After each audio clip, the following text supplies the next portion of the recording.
माय channel Mrinal रेसिपीजमध्ये तुमच्या सगळ्यांचं स्वागत आहे। आज आपण बनवणार आहोत व्हेज पोटॅटो पॅनकेक्स। त्यासाठी सगळ्यात आधी इथे मी 2 बटाटे घेतलेले आहेत। बटाट्याची आपण साल काढून घेणार आहे। बटाटे घ्यायच्या आधी आपण वॉश करून घेणार आहे। त्यानंतर आपण त्याची साल काढून घ्यायची आहे।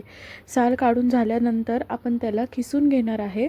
खिसून झाल्यानंतर सुद्धा आपण त्याला थोडा वेळ पाण्यामध्ये ठेवायचं आहे।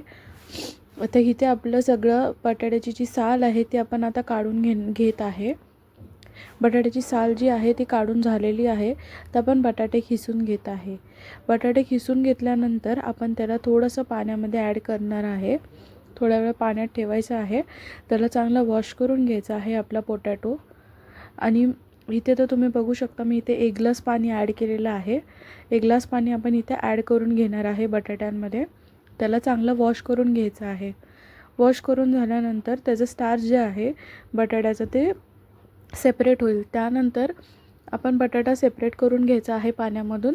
त्यात ऑनियन, ग्रीन चिल्लीज आणि टेस्ट चवीनुसार आपण मीठ ॲड करून घेणार आहे। आणि वरून आपण त्याच्यामध्ये बेसनचं पीठ ॲड करून घेणार आहे 2 चमचे। त्यानंतर या सगळ्या मिक्सचरला आपण मिक्स करून घेणार आहोत। अजून एक सोपी पद्धत आहे पॅनकेक्स बनवायची।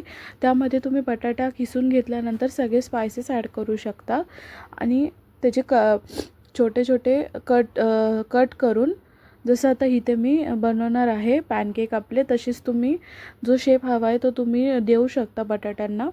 ते पण खूप टेस्टी लागतात। इथे मी चिल्ली ॲड करून बनवलेले आहेत।